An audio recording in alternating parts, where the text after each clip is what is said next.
Во овој издание, Украина проценува ќе треба да се третира двојно повеќе територија, потребни децении за целосно деминирање откако ќе заврши војната.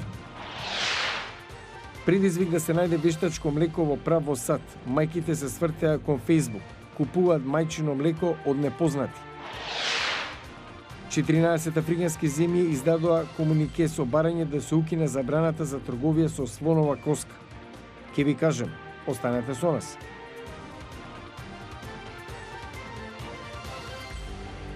Добро вечер, ова е ТВ журналот Newsflash на Гласот на Америка на македонски, јас сум Јане Бојаджиевски. Руските сили го уништија последниот преостанат мост што се поврзува со Северодонецк, прекинувајќи рутата за евакуација на цивилите што се уште се во источниот град. Еве ги најновите детали.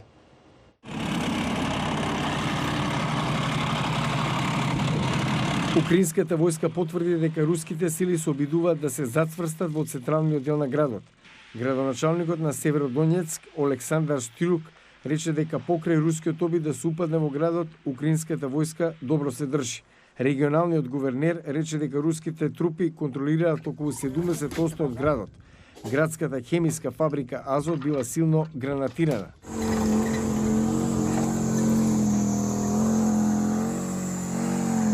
Хајдај рече дека 500 цивили останале на теренот на централата и дека војската на Украина се обидува да ги одведе на безбедно. Председателот Зеленски изјави дека битката за регионот Донбас сигурно ќе влезе во војната историја како една од најжестоките битки во Европа.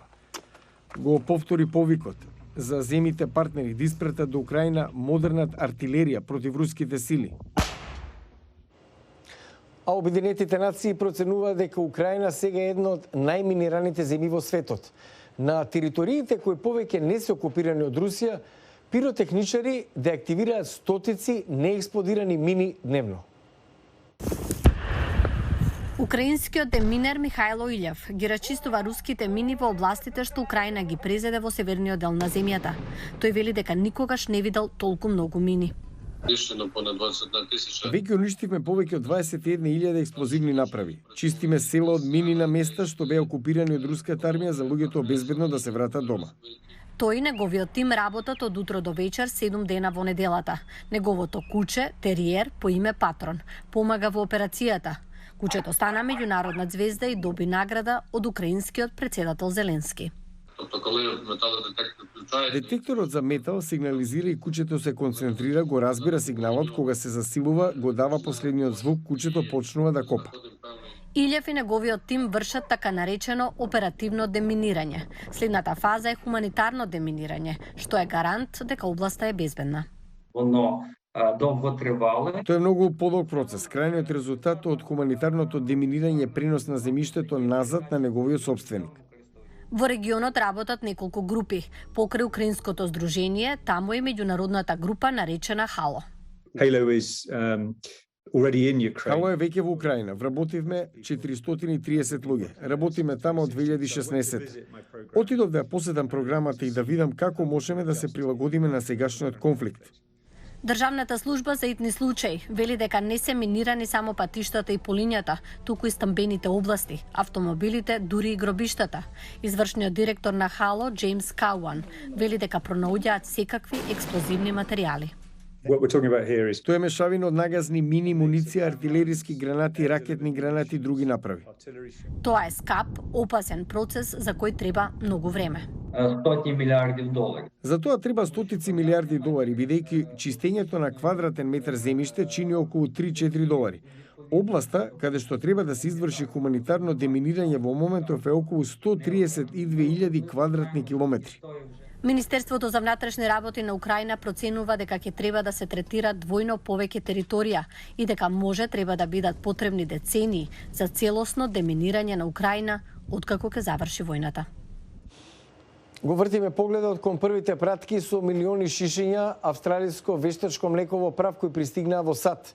Сепак, недостигот на популарната формула храна за бебиња продолжува, при што мајките преземаат екстремни мерки за да ги хранат своите бебиња. Вклучително и купување мајчино млеко од непознати по социјалните мрежи. Керолин Персути со детали. Едногодишниот Џорџ утрово има мешавина од вештачко млеко во прав со житарки. Ова не е избор на мајката Линзи, туку неопходност. зашто нема повеќе формула и со последната кутија таа сака да го подготви за транзиција кон обично млеко. Would go to the next grocery store and then go to the next grocery. Одевме од продавница до продавница. Сопругот бараше и подалеку на секаде каде се продава храна. Минатиот месец вештачкото млеко во прав почна да исчезнува од полиците на продавниците. Причина беше пореметувањето во синџирот на снабдување. Заради контаминација производот беше повлечен од пазарот, најголемиот производител на вештачко млеко во прав во САД беше затворен, Абот од Мичиген. Мајките се свртеа кон Фејсбук, почнаа да купуваат мајчино млеко од непознати. I'm a mom of 5. Хедер Кристијан, мајка на 5 деца од Минесота, меѓу кои на 6-неделната Изабел Джедри, го продава своето млеко за $1 по унца. Еден муштерија купува од неа млеко за $50 неделно. You can't produce any Не milk. можете да го произведете на друг начин. Не може да купите замена во форма на формула. Што ви преостанува? Фабриката за вештачко млеко во прав во Мичиген е повторно отворена. Администрацијата на Бајден го активира актот за производство за одбраната, што возможува да се користат војни авиони за испорака на вештачко млеко во прав и во моментов пристигнуваат милиони шишиња за новороденчиња од Австралија. Но експертите предвидуваат дека недостигот ќе продолжи уште некое време. We also know that some of the ingredients Некои од состојките што се користат во вештачкото млеко во прав ќе биде се потешко да се најдат поради други работи што се случуваат во светот, како што е зависноста од сончоглед од Украина. Додека недостигот се среди, Џорџ и другите бебиња најверојатно ќе се префрлат на друга храна и кравје млеко. А за крај на News Flash, некои африкански земји велат дека сакаат да ја укинат меѓународната забрана за трговија со слонова коска. Но од Конвенцијата за загрозени видови во Зимбабве изјавија дека пренаселеноста на слоновите му штети на околното население. Еве како. Околу 14 африкански земји велат дека сакаат заедниците со популација на слоновите да имаат корист од нив. Така те издадоа комунике по 4-дневната конференција со барање да се укине забраната за трговија со слонова коска и убивање слонови. Групата планира да ја пренесе таа порака во Панама во ноември за Конвенцијата за меѓународна трговија со загрозени видови, договор меѓу владите за да се осигура дека дивите животни и растителните видови се заштитени. Од Зимбабве велат дека националните паркови се дом на речиси 100.000 слонови, двојно повеќе отколку што парковите можат да обезбедат дом за нив. Владени представници велат дека како резултат на тоа животните се иселуваат од парковите и ги уништуваат посевите на околните заедници. Оваа 59 годишна жена живее веднаш до националниот парк Хванге. Тие не вознемируваат, не ги напаѓаат полињата, не ги напаѓаат домовите. Не можеме повеќе да ги одржуваме нашите ниви поради слоновите. Затоа бараме надлежните органи да подигнат ограда, за да не можат слоновите да преминат на оваа страна. Но некои африкански земји, како Јужна Африка, која е дом на 45.000 слонови, се против укинувањето на забраната. Тамошните власти велат дека Јужна Африка користи контрола на раѓање, како и гранични огради на националните паркови за да го намали конфликтот меѓу луѓето и дивиот свет. Европската унија се противи на укинувањето на забраната за трговија со слонова коска и ги доведе во прашање податоците што Зимбабве ги користеше за да ја процени популацијата на слонови.